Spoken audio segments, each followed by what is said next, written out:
Hola, muy buenas, bienvenidos, bienvenidas. Vamos a seguir viendo los vídeos dedicados a ver de forma esquemática y resumida la parte específica de administrativos de la Administración de la Seguridad Social. Y en esta ocasión ya vamos a ver el tema 12. Como sabemos, esta parte específica está compuesta de 13 temas, según el programa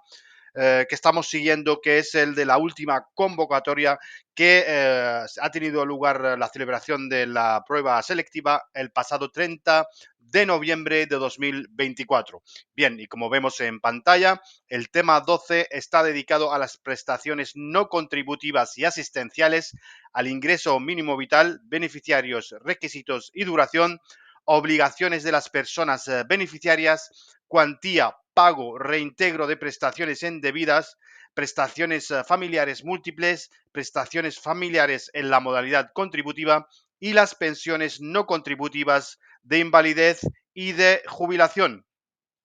Bien, y vamos a ver en este primer vídeo los dos primeros epígrafes, que son las prestaciones no contributivas y asistenciales, así como el ingreso mínimo vital. Bien, pues empezamos por la normativa aplicable, que es el Real Decreto Legislativo 8/2015 de 30 de octubre, por el que se aprueba el texto refundido de la Ley General de la Seguridad Social, la Ley 19/2021 de 20 de diciembre, por la que se establece el ingreso mínimo vital, y el Real Decreto 357/1991 de 15 de marzo, por el que se desarrolla en materia de pensiones no contributivas la Ley 26/1990. Y también os pongo aquí las prestaciones por razón de necesidad a favor de los españoles residentes en el exterior y retornados, que no vamos a ver en los vídeos que vamos a dedicar a las prestaciones no contributivas, pero que está regulada en el Real Decreto 8/2008 de 11 de enero, por si queremos acudir a este Real Decreto y ver estas prestaciones por razón de necesidad a favor de los españoles residentes en el exterior y retornados. Bien, pues comenzamos con las prestaciones no contributivas y asistenciales. Tienen naturaleza de no contributivas las prestaciones en las que no se exige tener un periodo mínimo de cotización ni la realización de una actividad laboral, y el beneficiario debe encontrarse en una situación de necesidad y carecer de rentas suficientes en los términos establecidos para cada prestación no contributiva, y tienen estas prestaciones no contributivas como fin la superación de tal situación por el beneficiario que la esté percibiendo. Y bien, y por lo que respecta a las prestaciones asistenciales, en el artículo 42, apartado 2 del texto refundido de la Ley General de la Seguridad Social, se refiere a la asistencia social como un complemento de acción protectora del sistema de la Seguridad Social, al establecer que igualmente y como complemento de las prestaciones comprendidas en el artículo 42, apartado 1, podrán otorgarse los beneficios de asistencia social. Y el artículo 64 de la Ley General de la Seguridad Social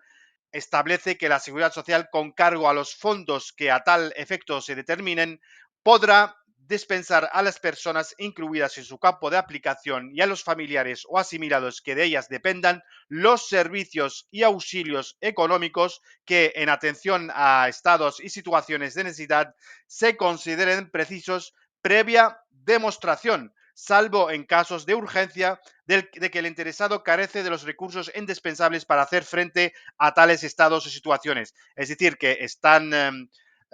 sujetos a que los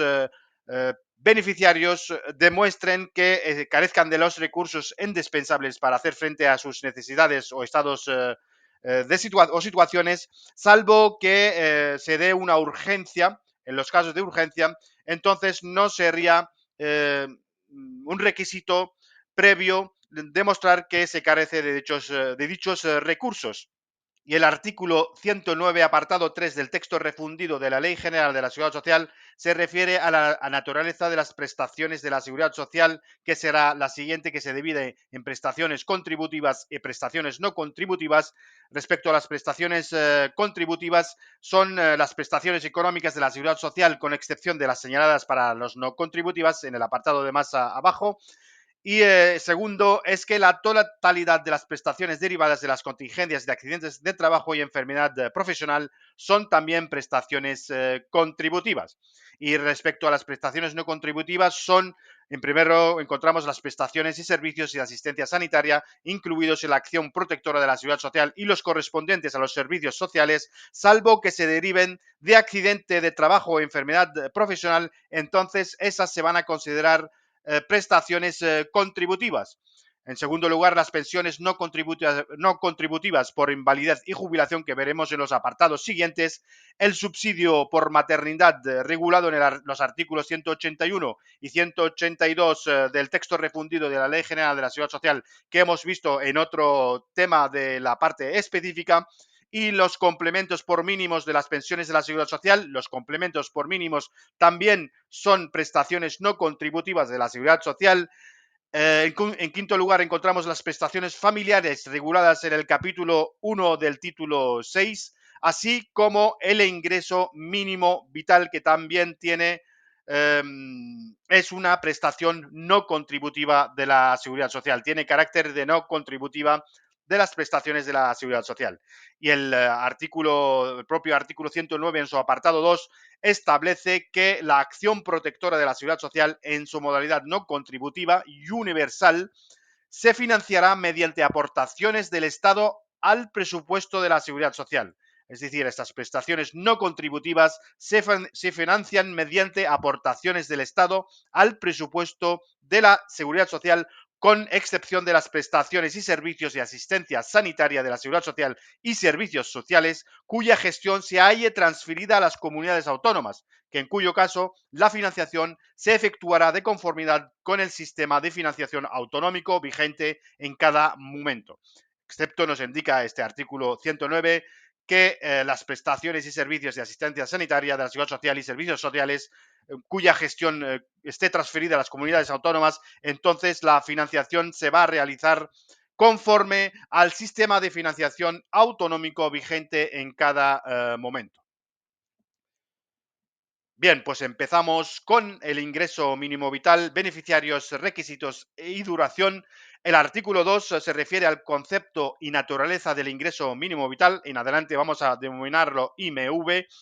Se configura como el derecho subjetivo a una prestación de naturaleza económica que garantiza un nivel mínimo de renta a quienes se encuentren en situación de vulnerabilidad económica en los términos que se definen en la Ley 19/2021, que es la ley que regula el ingreso mínimo vital. A través de este instrumento se persigue garantizar una mejora de oportunidades reales de inclusión social y laboral de las personas beneficiarias.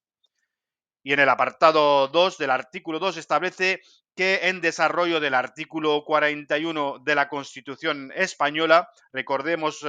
lo que indica el artículo 41 de la Constitución española. Para ello lo podemos ver en el primer tema, en el tema 1, que se refiere a la seguridad social en la Constitución española, y indica que, en desarrollo del artículo 41 de la Constitución española y sin perjuicio de las ayudas que puedan establecer las comunidades autónomas en el ejercicio de sus competencias, el ingreso mínimo vital, el IMV, forma parte de la acción protectora del sistema de la seguridad social como prestación económica en su modalidad no contributiva. Es decir,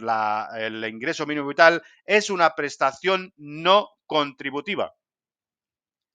Y vamos a ver los caracteres o las características que se establecen en el artículo 3 de la Ley 19/2021, que indica, uno de los caracteres es garantizar un nivel mínimo de renta mediante la cobertura de la diferencia existente entre la suma de los recursos económicos de cualquier naturaleza de que disponga la persona beneficiaria individual o, en su caso, los integrantes de una unidad de convivencia, y la cuantía de la renta garantizada. Aquí nos indica uno de los primeros caracteres, que es garantizar un nivel mínimo de renta, que es la diferencia entre los ingresos que puede tener la persona beneficiaria o, en su caso, los integrantes de la unidad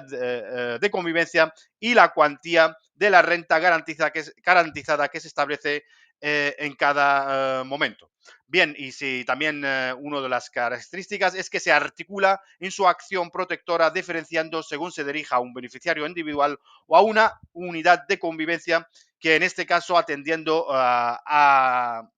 su estructura y características específicas. Y es una prestación cuya duración se prolongará mientras persista la situación de vulnerabilidad económica y se mantengan los requisitos que originaron el derecho a su percepción. La D establece que se configura como una red de protección dirigida a permitir el tránsito desde una situación de exclusión a una de participación en la sociedad. Este es el objetivo o uno de los caracteres del ingreso mínimo vital, que es permitir el tránsito desde una situación de exclusión de las personas beneficiarias a una de participación en la sociedad y contendrá para ello en su diseño incentivos al empleo y a la inclusión articulados a través de distintas fórmulas de cooperación entre administraciones. Y por último, el carácter de intransferible es que el ingreso mínimo vital no podrá ofrecerse en garantía de obligaciones ni ser objeto de cesión total o parcial, compensación o descuento, retención o embargo, salvo en los supuestos y con los límites previstos en el artículo 44 de la Ley General de la Seguridad Social, que recordemos que este artículo 44 de la Ley General de la Seguridad Social se refiere a la indisponibilidad de las prestaciones de la seguridad social, pero que salvo nos indica ese artículo en lo que se refiere a las obligaciones alimenticias de cónyuge y hijos o las obligaciones contraídas por el beneficiario en el ámbito de la seguridad social. En este caso, sí se puede aplicar lo que el artículo 44 en caso de darse las situaciones que hemos indicado, pero como principio es intransferible esta prestación. Bien, y el artículo 4 se refiere a las personas beneficiarias y indica que podrán ser personas beneficiarias del ingreso mínimo vital las personas integrantes de una unidad de convivencia en los términos establecidos en la Ley de Ingreso Mínimo Vital. Y vamos a ver lo que es una unidad de convivencia. Esto es el primero de los que pueden ser beneficiarias, que son personas integrantes en una unidad de convivencia en los términos establecidos en la Ley de Ingreso Mínimo Vital y la Ley del Ingreso Mínimo Vital en su artículo 6 se refiere o nos da lo que nos da el concepto, el término o lo que quiere darse o que quiere lo que quiere decir una unidad de convivencia y indica en su artículo 6, como indico, que se considera unidad de convivencia la constituida por todas las personas que residan en un mismo domicilio y que estén unidas entre sí, muy importante que estén unidas, además de residir en el mismo domicilio, estén unidas entre sí por vínculo matrimonial como pareja de hecho o por vínculo hasta segundo grado de consanguinidad, afinidad, adopción y otras personas con las que convivan en virtud de guarda con fines de adopción o acogimiento familiar permanente hasta segundo grado de consanguinidad, de afinidad, de adopción y otras personas con las que convivan en virtud de guarda con fines de adopción o acogimiento familiar. Y indica el propio artículo 6 que se considerará pareja de hecho la constituida con análoga relación de afectividad a la conyugal por quienes, no hallándose impedidos para contraer matrimonio, no tengan vínculo matrimonial ni constituida pareja de hecho con con otra persona y acredite en dicha constitución de conformidad con lo previsto en el párrafo quinto del artículo 21 apartado 4. Este artículo 21 apartado 4 nos señala que es una pareja de hecho válidamente constituida, que podemos acudir aquí y ahí se establecen los requisitos para que se considere a una pareja de hecho como válidamente constituida a efectos del ingreso mínimo vital, para tener derecho de acceso a la prestación de ingreso mínimo vital. Y el artículo 6 continúa indicando que el fallecimiento de alguna de las personas que constituyen la unidad de convivencia no alterará la consideración de tal, aunque dicho fallecimiento suponga la pérdida entre los supercites de los vínculos previstos en los párrafos anteriores, es decir, que el fallecimiento de una persona, por ejemplo, si estamos a una familia se le reconoce o a una unidad de convivencia se le reconoce la prestación del ingreso mínimo vital y en el transcurso de la percepción de la misma fallece alguno de los integrantes de la unidad de convivencia. Esto nos indica el artículo 6 que no alterará la consideración de tal unidad de convivencia. Y cuando en aplicación de las correspondientes instrucciones técnicas a los ayuntamientos sobre la gestión del padrón municipal, las personas figuren empadronadas en establecimientos colectivos o por carecer de derecho y residir habitualmente en un municipio, figuren empadronadas en un domicilio ficticio, será de aplicación lo establecido en el artículo 8 y se considerará que no rompe la convivencia la separación transitoria por razón de estudios, trabajo, tratamiento médico, rehabilitación u otras causas similares. Estas causas no rompen lo que es la unidad de convivencia y a tal efecto es requisito para la consideración de integrante de la unidad de convivencia la residencia efectiva, legal y continuada en España y en ningún caso una misma persona podrá formar parte, muy importante y lógico, de dos o más unidades de convivencia. Es decir, una misma persona solo puede formar parte de una unidad de convivencia. Bien, pues continuamos viendo los beneficiarios o a las personas beneficiarias, como hemos indicado y hemos visto que son las personas integrantes de una unidad de convivencia, los términos establecidos en la Ley de Ingreso Mínimo Vital, que es el artículo 6 y otros artículos de esta ley. Y también podrán ser beneficiarias las personas de al menos 23 años que no se integren en una unidad de convivencia en los términos establecidos en la Ley de Ingreso Mínimo Vital, siempre que no estén unidas a otra por vínculo matrimonial o como pareja de hecho, salvo las que hayan iniciado los trámites de separación o divorcio o las que se encuentren en otras circunstancias que puedan determinarse reglamentariamente. Es decir, que puedan ser, esto se refiere a beneficiarios individuales y los beneficiarios individuales tendrán que tener al menos 23 años, una edad mínima de 23 años para poder acceder a esta prestación y además que no estén integradas en una unidad de convivencia ni estén unidas a otra persona por vínculo matrimonial o como pareja de hecho, salvo como nos indican el artículo 4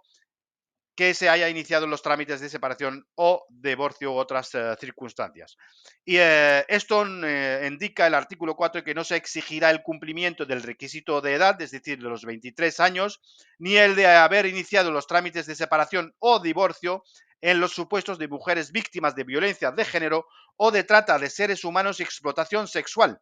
Y tampoco se exigirá el cumplimiento de este requisito, es decir, el de edad, el de tener mínimamente 23 años, a las personas de entre 18 y 22 años que provengan de centros residenciales de protección de menores de las diferentes comunidades autónomas, habiendo estado bajo la tutela de entidades públicas de protección de menores dentro de los 3 años anteriores a la mayoría de edad, o sean huérfanos absolutos, siempre que vivan solos, sin integrarse en una unidad de convivencia, y tampoco se le va a exigir el requisito de la edad a las personas que provengan de un centro penitenciario por haber sido liberados de prisión, siempre que la privación de libertad haya sido por un tiempo superior a 6 meses. Muy importante que la privación de libertad, es decir, que estén en un centro penitenciario durante al menos un tiempo superior a 6 meses, entonces no se les va a exigir el requisito de la edad ni el estar unida a otra persona por vínculo matrimonial o como pareja de hecho, salvo que se hayan iniciado los trámites de separación o divorcio. Bien, y las personas que temporalmente sean usuarias de una prestación de servicio residencial de carácter social, sanitario o sociosanitario, estas personas podrán ser también beneficiarios del ingreso mínimo vital y podrá ser permanente, a que nos indica que las personas que temporalmente sean usuarias de una prestación de servicio residencial de carácter social, sanitario o sociosanitario podrán ser beneficiarios de la prestación de ingreso mínimo vital y también podrán ser permanente el supuesto de víctimas de violencia de género, que sea permanente, que sean usuarias de una prestación de servicio residencial de carácter social, sanitario, sociosanitario, cuando sean víctimas de violencia de género o víctimas de trata de seres humanos y explotación sexual, así como otras excepciones que puedan establecerse o se establezcan, mejor dicho, reglamentariamente. Bien, y continuamos con el artículo 10, que se refiere a los requisitos de acceso, y indica el artículo 10 que todas las personas beneficiarias, estén o no integradas en una unidad de convivencia, deberán cumplir los siguientes requisitos. Primero de ellos es el tener residencia legal y efectiva en España y haberla tenido de forma continuada y ininterrumpida durante al menos el año inmediatamente anterior a la fecha de la solicitud o de la presentación de la solicitud. Es decir, se le exige como mínimo un año de residencia de forma inmediata anterior a la fecha de la presentación de la solicitud. Debe ser continuada y ininterrumpida. Y este requisito de residencia legal durante un año de forma efectiva en España y durante al menos un año de forma continuada y ininterrumpida, no se va a exigir, como indico, este plazo respecto de los menores incorporados a la unidad de convivencia por nacimiento, adopción, reagrupación familiar de hijos e hijas, guarda con fines de adopción o acogimiento familiar permanente. Tampoco se va a exigir a las personas víctimas de trata de seres humanos y de explotación sexual, así como a las mujeres víctimas de violencia de género. Y el segundo requisito es encontrarse en situación de vulnerabilidad económica por carecer de rentas, ingresos o patrimonios suficientes en los términos establecidos en el artículo 11 de la Ley de Ingreso Mínimo Vital, como más adelante veremos. Y las personas beneficiarias individuales que sean menores de 30 años en la fecha de la solicitud del ingreso mínimo vital. Esto se refiere a las personas individuales, a los beneficiarios individuales que tengan menos de 30 años en la fecha de la solicitud, deberán acreditar haber vivido de forma independiente en España durante al menos 2 años inmediatamente anteriores a la indicada fecha de solicitud. Y este requisito no se va a exigir a las personas de entre 18 y 22 años que provengan de centros residenciales de protección de menores de las diferentes comunidades autónomas, y se entenderá que una persona ha vivido de forma independiente siempre que acredite que su domicilio ha sido distinto al de sus progenitores, tutores o acogedores durante los 2 años inmediatamente anteriores a la solicitud, y en dicho periodo hubiera permanecido durante al menos 12 meses, continuados o no,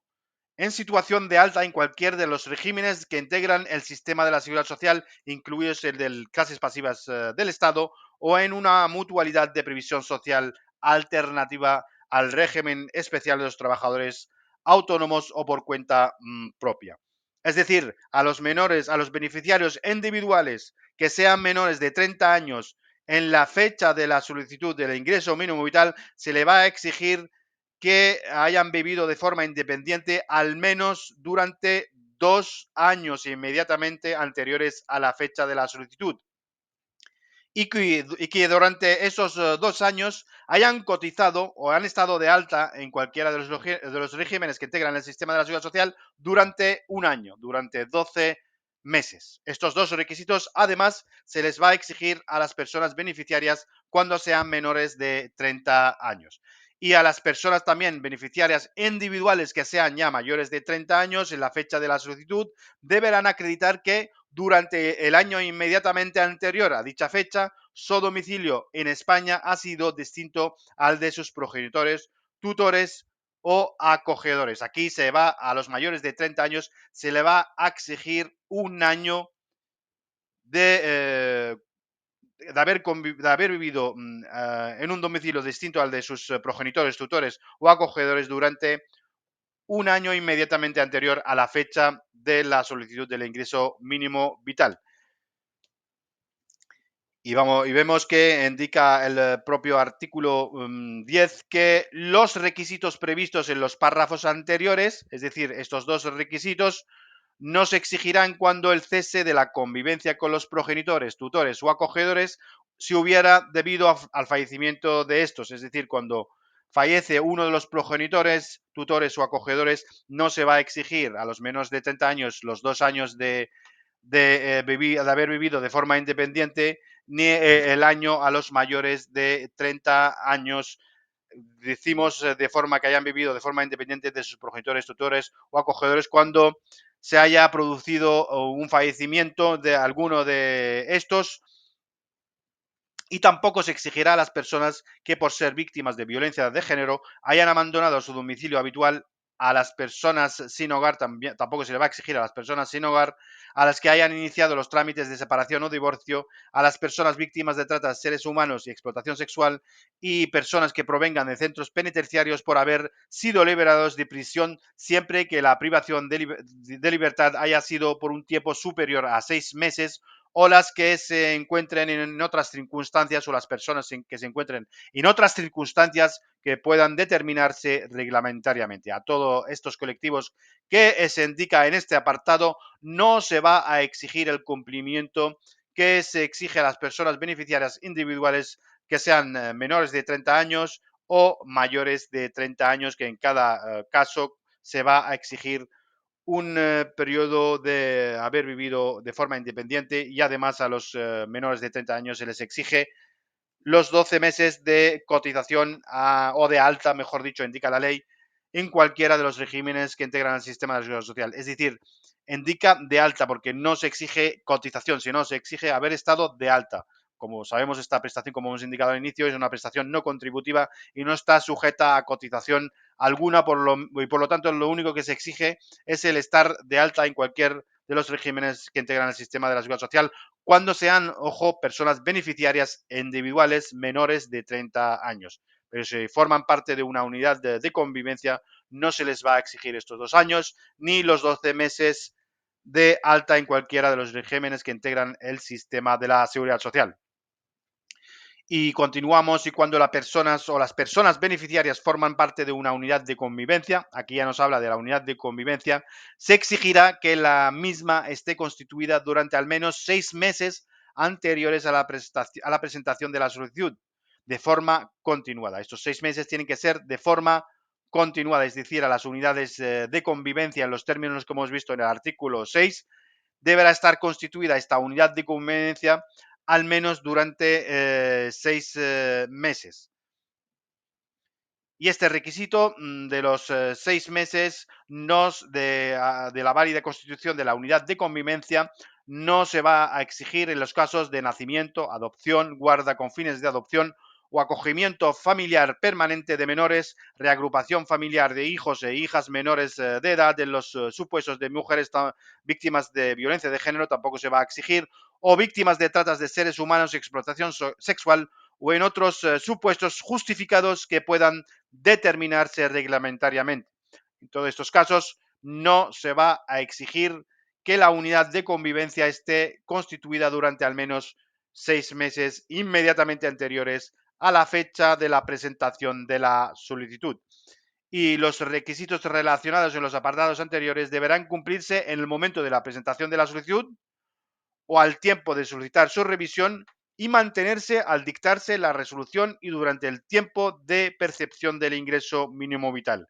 Bien, continuamos y vamos a ver el artículo 15, que se refiere a la duración de la prestación del ingreso mínimo vital, o de la percepción del ingreso mínimo vital, y indica que el derecho a percibir la prestación económica del ingreso mínimo vital se mantendrá mientras subsistan los motivos que dieron lugar a su concesión y se cumplan los requisitos y obligaciones previstas en esta ley. Y sin perjuicio de lo anterior, todas las personas beneficiarias, integradas o no en una unidad de convivencia, estarán obligadas a poner en conocimiento de la entidad gestora competente en el plazo de 30 días naturales aquellas circunstancias que afecten al cumplimiento de los requisitos o de las obligaciones establecidos en esta ley, que a continuación en el artículo 36 es donde se establecen las obligaciones de las personas beneficiarias y estas obligaciones afectan tanto a los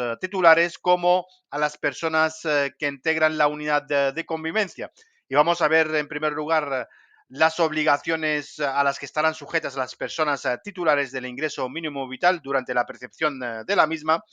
Y vemos que el primero de ellos, el punto A, indica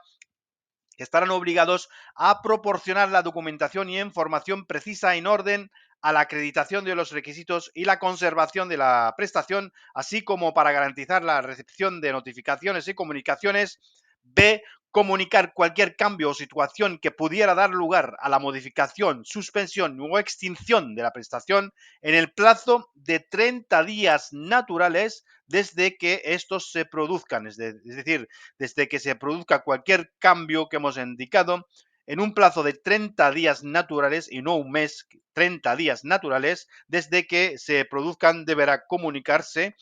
Y C, comunicar cualquier cambio de domicilio o de situación en el padrón municipal que afecte personalmente a dichos titulares o a cualquier otro miembro que forme parte de la unidad de convivencia, también en el plazo de 30 días naturales desde que se produzca. Esto se refiere a las variaciones en la unidad de convivencia, bajas, altas en los padrones municipales. Deberá comunicarse en un plazo máximo de 30 días naturales desde que se produzca dicha variación.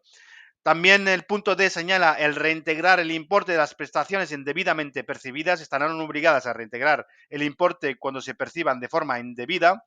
También el punto E establece que comunicar a la entidad gestora con carácter previo, las salidas al extranjero, tanto del titular como de los miembros de la unidad de convivencia, por un periodo continuado o no superior a 90 días naturales durante cada año natural, así como en su caso justificar la ausencia del territorio español de conformidad con lo previsto en el último párrafo del artículo 10 apartado 1A. Es decir, que también se tendrá que justificar la ausencia del territorio español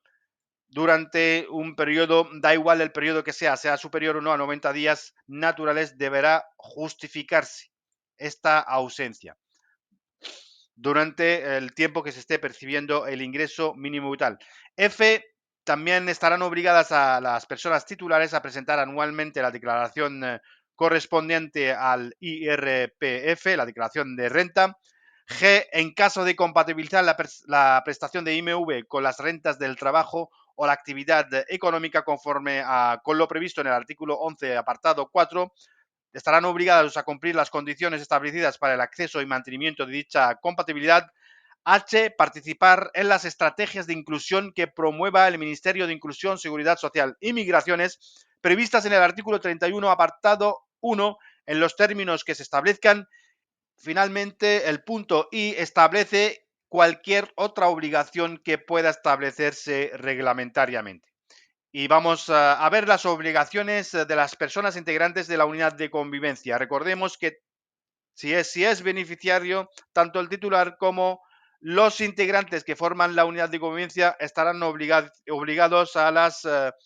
obligaciones que, valga la redundancia, establecidas en el artículo 36, que son A, comunicar el fallecimiento del titular; B, poner en conocimiento de la administración cualquier hecho que distorsione el fin de la prestación otorgada; C, presentar también anualmente declaración de renta como la persona titular. También los integrantes de la unidad de convivencia están obligados a presentar la declaración de renta; cumplir las obligaciones que en el apartado anterior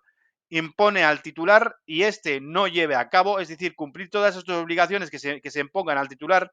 Cuando éste no las lleve a cabo, deberán cumplirlas los integrantes de la unidad de convivencia, como establece el punto D.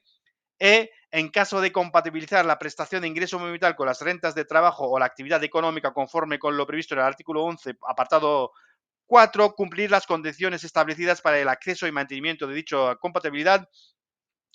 F, participar en las estrategias de inclusión que provea el Ministerio de Inclusión, Seguridad Social y Migraciones. Y G, cumplir cualquier otra obligación que pueda establecerse reglamentariamente. Todas estas obligaciones que se establecen en el artículo 36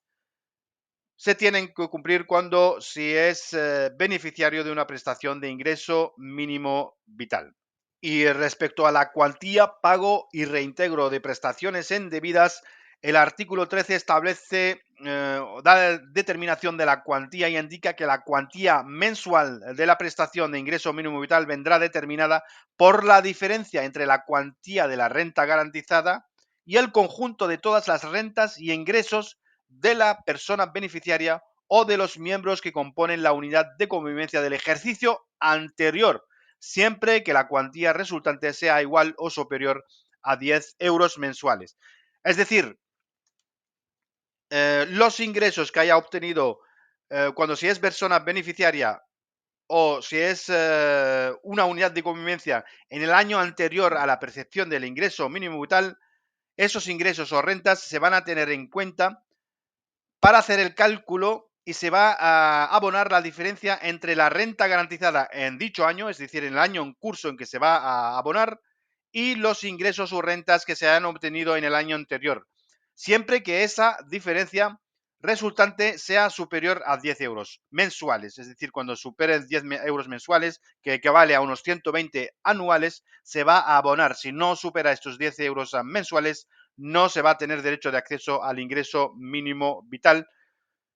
y por lo tanto no se estaría cumpliendo uno de los requisitos que es la vulnerabilidad económica. Y se considera renta garantizada cuando si es beneficiario individual, la cuantía mensual de la renta garantizada ascenderá al 100% del importe anual de las pensiones no contributivas fijadas anualmente en la Ley de Presupuestos Generales del Estado dividido por 12, que para el actual 2000, que para el actual 2025 está establecido en 7.905,80 céntimos. Es decir, es la cuantía íntegra que se establece para un beneficiario individual. Para el año 2025 se establece en 7.905,80 euros, que dicha cuantía se divide entre 12, se abona en 12 mensualidades. Y a esta cantidad, es decir, al 100% del importe de la renta garantizada, se le va a sumar un complemento equivalente a un 22% en el supuesto de que tenga la persona beneficiaria individual una discapacidad reconocida igual o superior al 65%.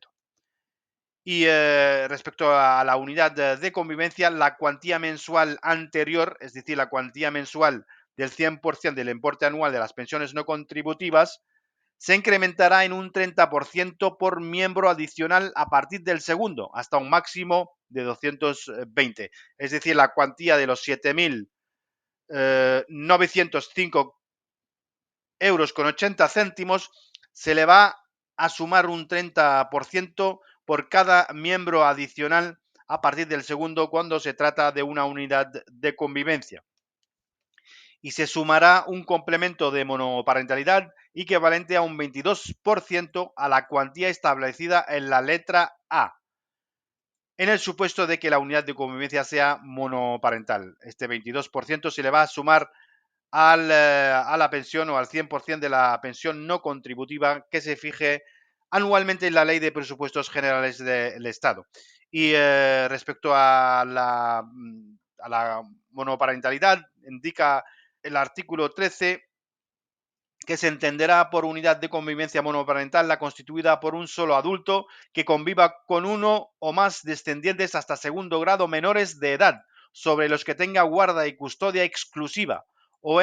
que conviva con uno o más menores en régimen de acogimiento familiar permanente o guarda con fines de adopción cuando se trate del único acogedor o guardador, o cuando el otro progenitor o guardador o acogedor se encuentre ingresado en prisión o en un centro hospitalario por un periodo ininterrumpido igual o superior a un año. Es decir, en estos casos también se va a considerar que la familia o la unidad de convivencia es monoparental cuando el guardador, el progenitor o el otro progenitor, mejor dicho, el guardador o acogedor, se encuentre ingresado en prisión o en un centro hospitalario por un periodo igual o superior a un año, también se va a considerar que la unidad de convivencia es monoparental y por lo tanto van a tener derecho al incremento del 22%.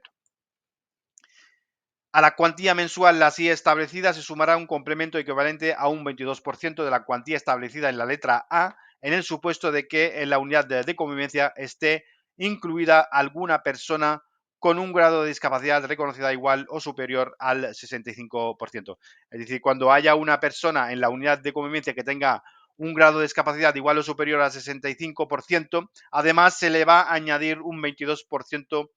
de la cuantía establecida en la letra A, que recordemos que es la renta garantizada, que como nos indica la letra A del artículo 13,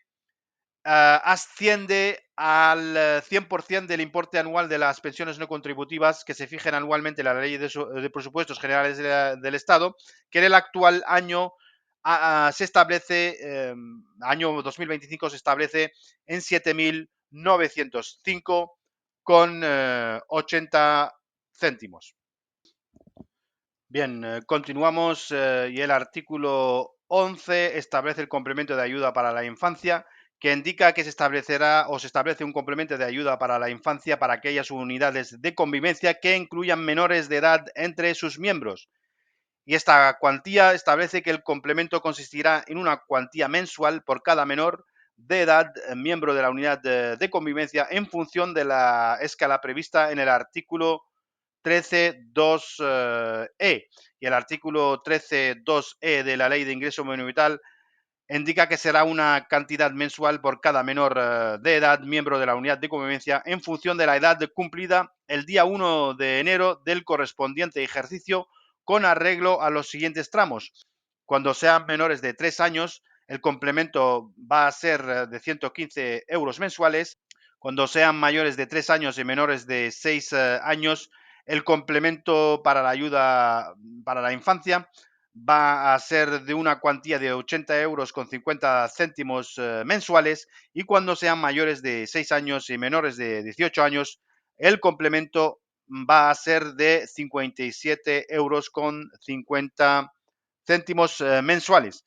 Y los requisitos se establecen en el artículo 11, apartado 6, y indica que siempre que en el ejercicio inmediatamente anterior al de la solicitud los ingresos computables, de acuerdo con lo dispuesto en el artículo 20 de la Ley de Ingreso Mínimo Vital, sean inferiores al 300% de los umbrales del anexo 1 y el patrimonio neto sea inferior al 150% de los límites fijados en el anexo 2, cumpliendo el test de activos definido en el anexo 3. Esto lo vamos a ver, lo voy a dejar al final para una mejor explicación, para tener derecho al complemento. Como nos indica el artículo 11, se tienen que cumplir estos tramos que hemos visto, o estos umbrales, de tanto de los ingresos como de patrimonio, que como indico lo vamos a ver mejor en una explicación al final del vídeo. Y continuamos con el artículo 14, que se refiere al derecho a la prestación y pago, y indica que el derecho a la prestación de la IMV nacerá a partir del primer día del mes siguiente al de la fecha de la presentación de la solicitud. Mes siguiente, primer día, mes siguiente a la presentación de la solicitud. Y el pago será mensual y se realizará mediante transferencia bancaria a una cuenta del titular de la prestación. Y respecto a la duración que se refiere el artículo 15, indica que el derecho a percibir la prestación económica del ingreso mínimo vital se mantendrá mientras subsistan los motivos que dieron lugar a su concesión y se cumplan los requisitos y obligaciones previstas en la Ley de Ingreso Mínimo Vital, y sin perjuicio de lo anterior, todas las personas beneficiarias, integradas o no en una unidad de convivencia, estarán obligadas a poner en conocimiento de la entidad gestora competente en el plazo de 30 días naturales aquellas circunstancias que afecten al cumplimiento de los requisitos o de las obligaciones establecidas en la Ley del Ingreso Mínimo Vital. Muy importante que se cumplan los derechos o se cumplan los requisitos que dieron la concesión a la prestación del ingreso mínimo vital durante todo el tiempo en que esta prestación se perciba. Finalmente vamos a ver el artículo 19, que establece o se refiere al reintegro de prestaciones indebidamente percibidas, y indica que el INS podrá revisar de oficio, en perjuicio de los beneficiarios, los actos relativos a la presentación de IMV, siempre que dicha revisión se efectúe dentro del plazo máximo de 4 años desde que se dictó la resolución administrativa que no hubiere sido impugnada. Asimismo, a tal caso podrá de oficio declarar y exigir la devolución de las prestaciones indebidamente percibidas. La entidad gestora podrá proceder, que en este caso es el INS, en cualquier momento a la rectificación de errores materiales o de hecho y los aritméticos, así como a las revisiones motivadas por la constatación de omisiones o inexactitudes en las declaraciones del beneficiario, así como a la reclamación de las cantidades que, en su caso, se hubieran percibido indebidamente por tal motivo. Y en supuestos distintos a los indicados en los párrafos anteriores, la revisión en perjuicio de los beneficiarios se efectuará de conformidad con el artículo 146 de la Ley 36/2011, reguladora de la jurisdicción social. Es decir, que o mejor dicho, en supuestos distintos a los indicados, el INS no podrá revisar de oficio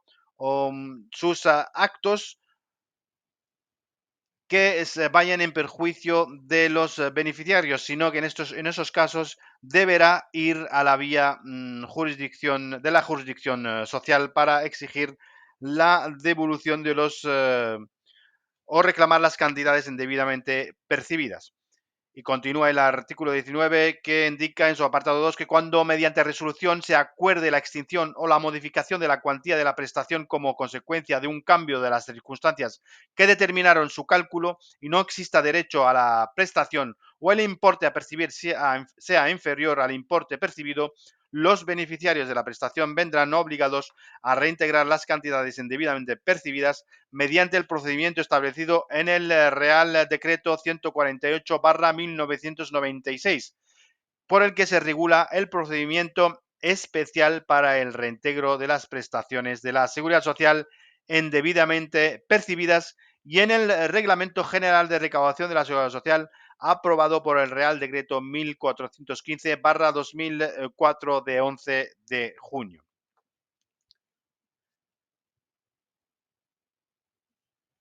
Es decir, para reintegrar las prestaciones indebidamente percibidas cuando se acuerde la extinción o la modificación de la cuantía o por cambio de alguna de las circunstancias que determinaron su cálculo o no exista el derecho a la prestación o el importe a percibir sea inferior, el INS podrá exigir esas cantidades o el reintegro de las cantidades indebidamente percibidas mediante el procedimiento especial regulado en el Real Decreto 148/1996 o el procedimiento que se establece en el artículo 80 del Reglamento General de Recaudación de la Seguridad Social. Y serán responsables solidarios del reintegro de las prestaciones indebidamente percibidas los beneficiarios y todas aquellas personas que, en virtud de hechos, omisiones, negocios o actos jurídicos, participen en la obtención de una prestación de forma fraudulenta. Serán responsables solidarios, tanto los beneficiarios como todas aquellas personas que participen en la obtención de una prestación de forma fraudulenta.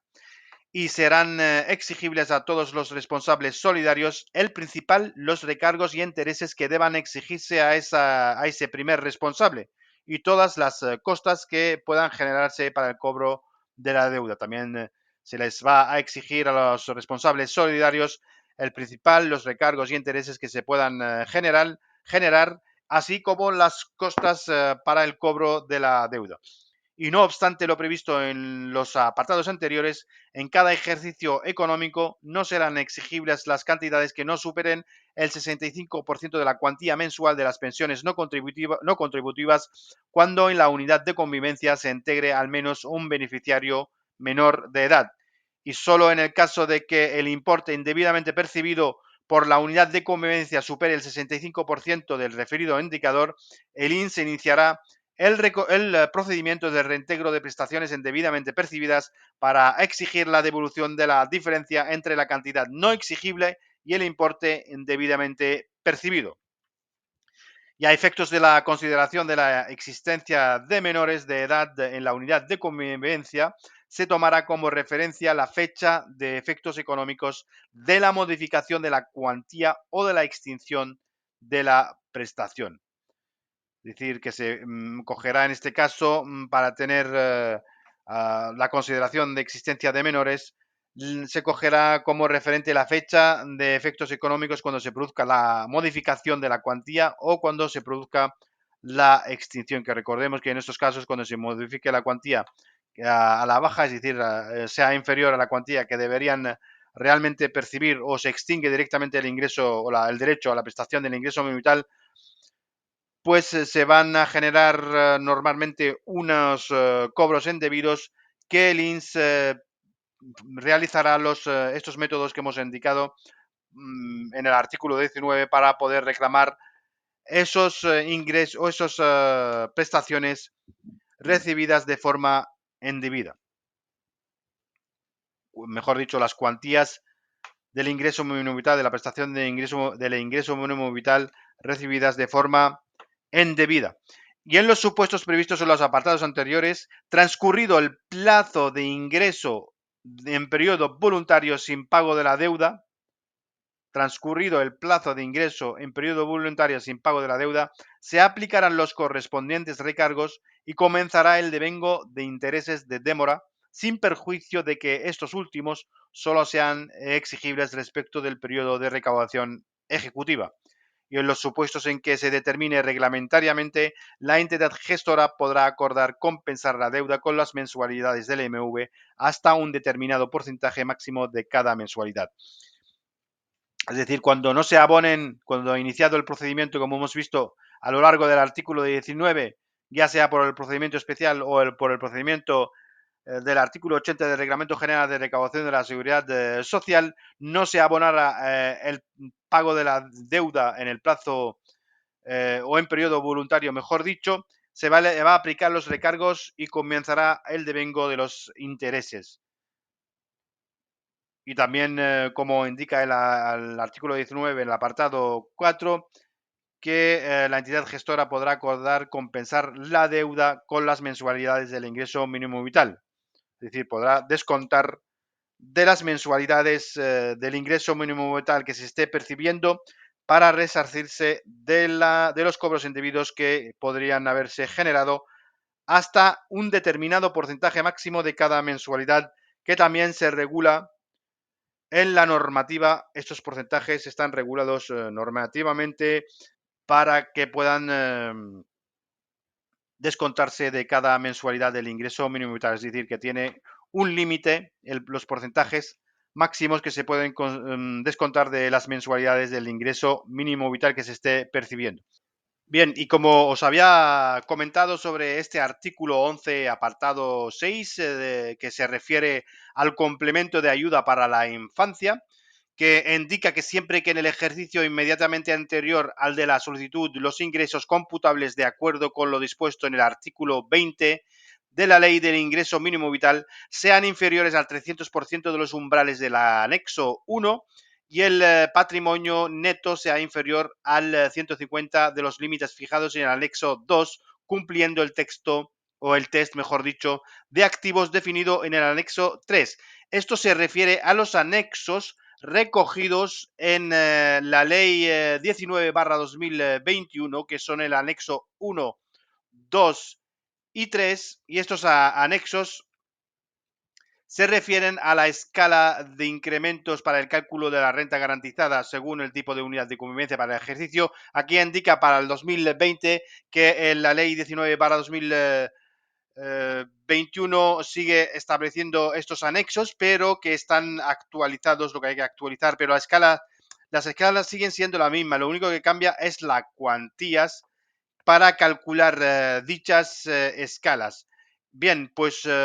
nos indica esto y vamos a verlo en un ejemplo que os he descrito aquí, que nos indica, y vamos a ver, por ejemplo, el tipo de unidad de convivencia que hemos cogido como ejemplo, que son dos adultos y dos menores, y la cuantía anual está establecida en el año 2025 en 15.021 euros, y el límite del patrimonio en 44.000 777 con 96 céntimos. Estos son los topes que no deben superar tanto los ingresos que se cogen como estos, como el patrimonio, este tipo de unidad de convivencia para acceder al ingreso mínimo vital. Ahora bien, para poder acceder al complemento de ayuda para la infancia, como nos indica el artículo 11, que los ingresos sean inferiores al 300% de los umbrales del anexo 1, que del anexo 1 serían estos 15.021 euros, bien, que serían los ingresos, y estos 15.021 euros, que si los multiplicamos por 300%, nos daría un total de 45.063 euros. Este es el umbral del 300% que no se tiene que superar para poder tener derecho al complemento de ayuda para la infancia. Si se superan estos 15.000 y no se superan los 45.063 euros, se va a tener derecho al complemento de la ayuda a la infancia, pero si tampoco se superan los 15.021 euros, pues se va a tener además al ingreso mínimo vital más el complemento de la ayuda a la infancia, que como hemos visto, que si hay un menor de 3 años será de 115 euros, si hay un menor de 3 años y menores de 6 años será de 80,50 céntimos mensuales, y si son ya mayores de 6 años y menores de 18 años, la cuantía va a ser de 57,50 céntimos mensuales. Pues como vemos, y el patrimonio, lo que respecta al patrimonio,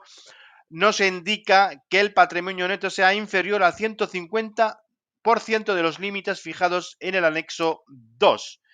Y lo que se establece en el anexo 2,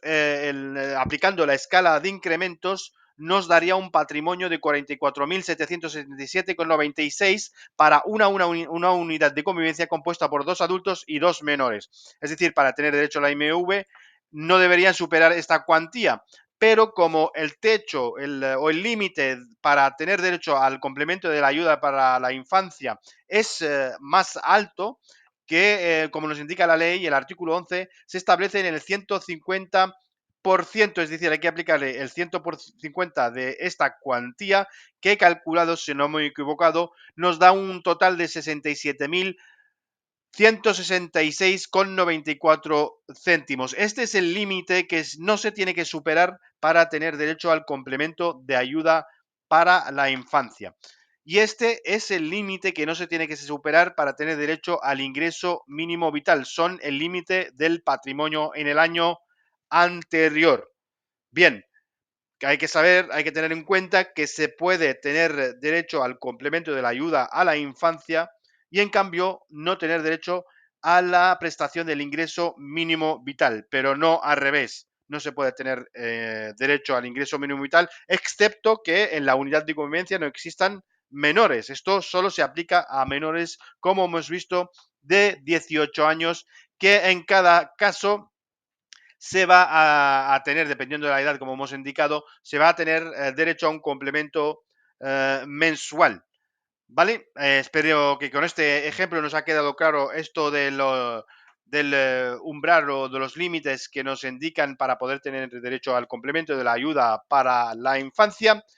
Bien, y siempre podemos acudir, como indico, a la ley 19/2021 para verlo más en perspectiva, buscar, mm, que también por ahí en internet, en las páginas de la Seguridad Social, podemos encontrar las cuantías actualizadas y ver los incrementos que se establecen para poder tener derecho a este complemento de la ayuda para la infancia. Bien, con esto ya acabamos. Gracias por vuestra atención y nos vemos en el siguiente vídeo.